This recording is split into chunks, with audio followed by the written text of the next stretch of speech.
ny mofinainan'io atolotry ny FJKM Ambohijanaka Karafitiavana.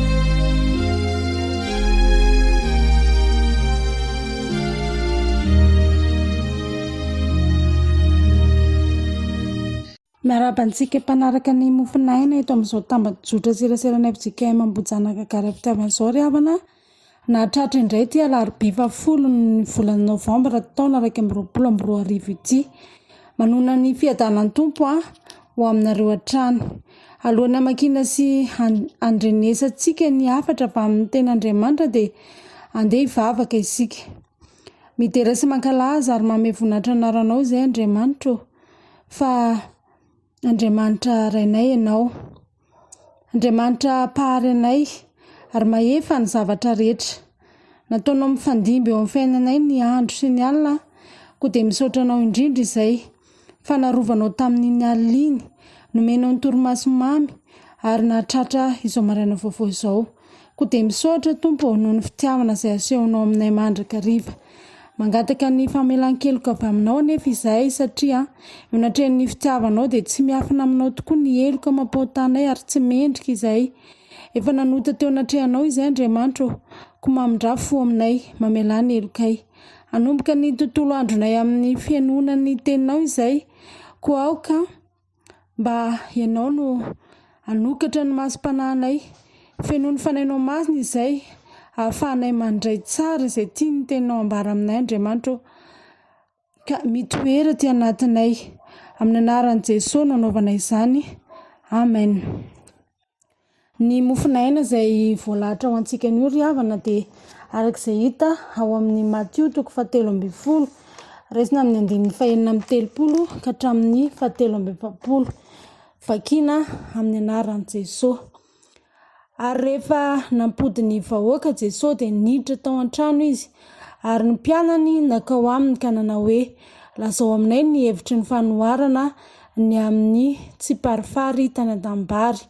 Ary namaly izy ka nanao hoe, ny mpamafy ny voatsara dia ny zanak'olona, ny tanimbary dia izao tontolo izao, ny voatsara dia ny zanaky ny fanjakana, ary ny tsiparifary dia zanak'ilay ratsy. Ny fahavalo izay namafy izany dia ny devoly, ary ny fanarano dia ny fahataperan'izao tontolo izao, ary ny mpijinja dia anjely. Koa tahaka ny anangonana ny tsiparifary sy andorana azy amin'ny afo dia toy izany no atao amin'ny fahataperan'izao tontolo izao. Ny zanak'olona aniraka ny anjeliny, ary ireny dia hanangona ka hamoaka amin'ny fanjakany ny zavatra mahatafitoina rehetra mba amin'izay manao meloka.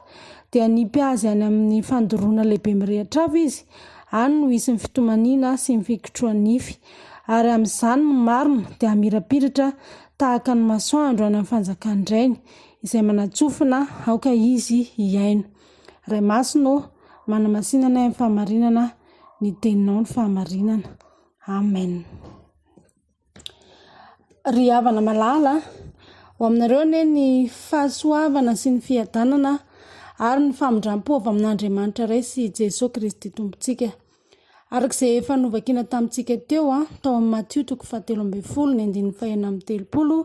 ka hatramin'ny 7:70. Izany no mofinaina ho antsika indray amin'ny tian'io ity, izay anazavan'i Jesosy ry havana ny amin'ny tsiparifary nafafy ny fahavalo. Iray amin'ireo fanoharana 7 izay nataon'i Jesosy Kristy momba amin'ny fanjakana lanitra izy ity. Fanjakana atao miafana ankehitriny ry havana satria dia ankolaka ihany no ilazan'i Jesosy azy amin'ny vahoaka. Miafina saingy izao hanetriketrika ny fiaviany sy ny fandreseny rahatr'izay. Fanoharana saika sarotra takarina no ilazan'i Jesosy azy ity, ka na dia ny mpianatra aza dia nanantona azy mangingina vao nalala ny tena hevitra izay ambaran'izany fanoharan'izany. Fa maro no nantsoina fa vitsy no vidiana. Izany koa no hitarihan'ny tenin'Andriamanitra antsika satria ambaran'ny tenin'Andriamanitra eto ry havana fa tsy maintsy ho avy ny fahataperan'izao tontolo izao. Ka raha tsy maintsy ho avy ry havana ny fahataperan'izao tontolo izao dia izao, mitandrema amin'ny asan'ny devoly. Faharoa dia meteza ho isan'ny zanaky ny fanjakany. Fahatelo manana faharetana miandry ny Tompo. Jerentsika voalohany ary fa tsy maintsy ho avy mifataperan'izao tontolo izao koa mitandrema amin'ny asany devoly. Ry havana malala, araka izao mofinaina izao dia milaza eo amin'ny andininy 730 fa misy ny fahavalo izay mamafy ny tsy parifary dia ny devoly izany. Ka eo ampiandrasana ny fiverenan'i Jesosy ry havana sika dia tsarovo mandrakariva fa miasa mafy ane Satana mikendry izay handavona antsika, tsy hahatonga antsika ho any amin'izany fanjakana lanitra izany, ataony ny fomba rehetra ry havana tsy hahatongava antsika any amin'izany. Mirotsaka tsetra eo amin'ny fiainantsika manontolo izy, manao anitsy seroa handavona antsika. Tena mahay mamitaka izy maro ny voafitaka ry havana ka miala amin'ny finoana marina sy ny fampianarana marina. Tokony ho tsarapantsika pina izany fa misy asa maizina hatrany izay mila toerintsika eto amin'izao tontolo izao ity. Eto no ahitantsika ireo karazana fahalovana maro, faharatsiana isan-karazany, andrebirebeny devoly Satana antsika, ny zavatra mahafinaritra, ny rendrarendra ny tany izay tsy mitera-boka-tsoa, manimba. Mitandrema amin'ireny rehetrareny ry havana satria matetika Satana dia manao izay hampifalifaly ny fontsika ary lavitsika eo anatrehan'ireny. Eny amin'ny fiangonana dia mirotsaka tsetra Satana, mampiady ny samy kristianina dia mifandrafy eo ny samy kristianina ary ihany koa manao ny fomba rehetrarehetra hanangolena antsika izy. Mitandrema amin'ireny rehetrareny ry havana fa tsy hampitoetra antsika izany.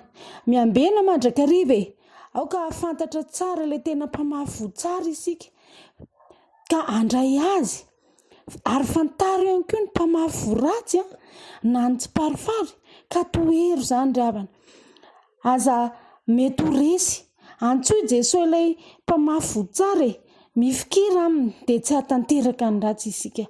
Fa ny faharoa ry havana dia ny hoe tsy maintsy ho avy ny fahataperan'izao tontolo izao ko meteza ho isan'ny zanaky ny fanjakany.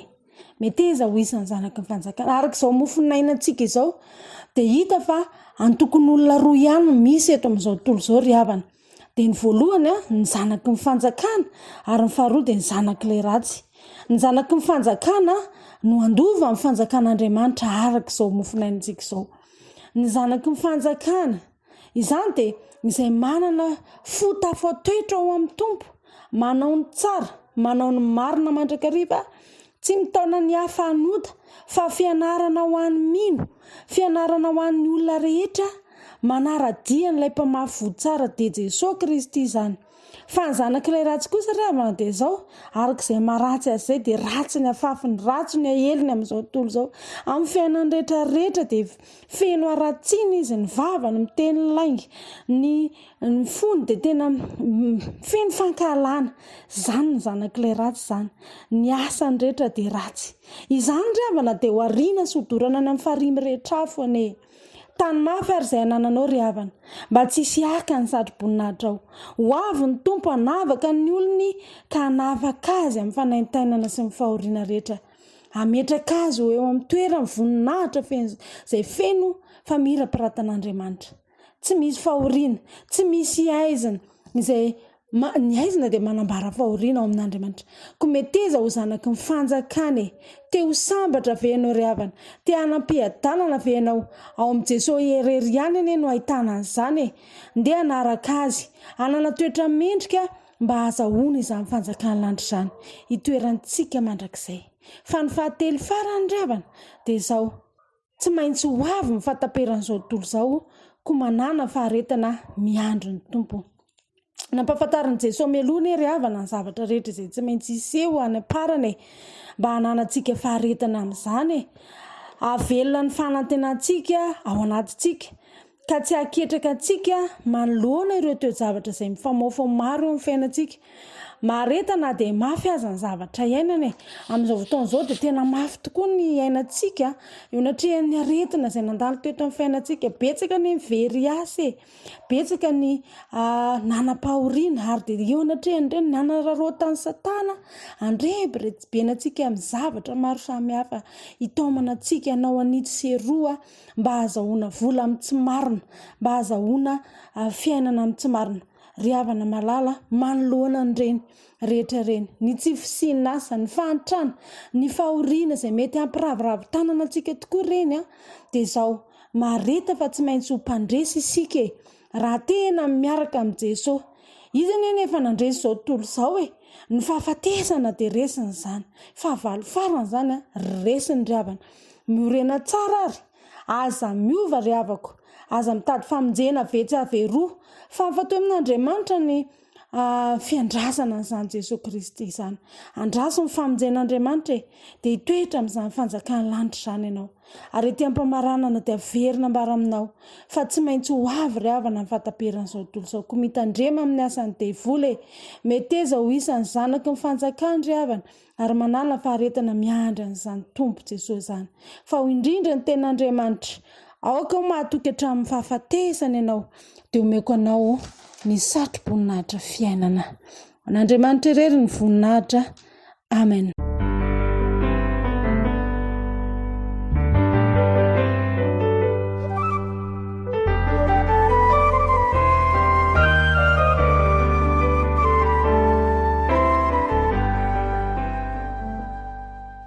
Ivavaka isika. Sotranao izay Andriamanitra noho ny teninao izay manambara hatrany sitraponao.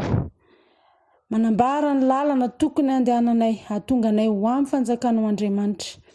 Dia mba ho samy haray izany teninao izany avokoa ary izay rehetra niaino ny teninao tamin'ity andron'io ity ho tafatoetra tsara aminao. Metraka ny fiainanay ao am-pelantananao izay ankinay aminao ny tontolo andronay anio mba ho eo ambany fiarovanao sy ny fitantananao hatrany. Ka ianao ilay ray mpitaridalana nery Tompo ny itsilo ny lalanay amin'izay rehetra lehanay. Mivavaka izay ho an'ny marary rehetra n'aiza toerana misy azy ireny ary ninona anaran'izany aretina izany dia ianao Jesosy no anasitrana azy anie. Ka sy ho amin'ny tananao mahavonjy izy Andriamanitra mba ho sitrana. Mivavaka izay ho an'ireo manam-pahoriana, ninona anaran'ny fahoriana izay mangeja azy ireny ihany koa dia hamonjy azy ireny ianao. Ampahery, ampitraka Tompo ary entonay eo aminao ny fiainany ankonana izay mino anao. Ho ray aman-dreny taiza tsara ny zanaka ny ray aman-dreny rehetra ary ny zanaka kosa dia mba hano ray aman-dreny ho feno fifankatiavana ny tokantrano kristianina rehetra. Amin'ny anaran'i Jesosy akambanay kosa ny vavakay amin'ilay manao hoe rainay ô izay ny an-danitra. Masina ny anaranao, ho tonga ny fanjakanao, atao any sitraponao, etsy amin'ny ny an-danitra, miloanay mihitsy amin'ny saso aminay, ary mandelany elikay, tahaka ny amelana sy elika taminay, ary aza mitotranay amin'ny fakapana, fa manafanay amin'ny ratsy, manao fanjakana sy mihery, ary amin'ny voninahitra mandrakizay. Amen. Amen. Raiso ry havana ny tsodrano izay atolotra ho antsika amin'ny anaran'i Jesosy. Ary Andriamanitra ny fiadanana ny hahamasina nareo samy ho tanteraka ka aoka arovana avokoa ny fanahinareo sy ny ainareo ary ny tenanareo ho tanteraka ka tsy hanatsiny amin'ny fiavian'i Jesosy Kristy Tompontsika. Mahatoky izay miantso anareo sady izy ihany manefa izany. Amen. Ho an'Andriamanitra ny voninahitra. Amin'ny anaran'ny Ray sy ny Zanaka ary ny fanahy masina. Amen.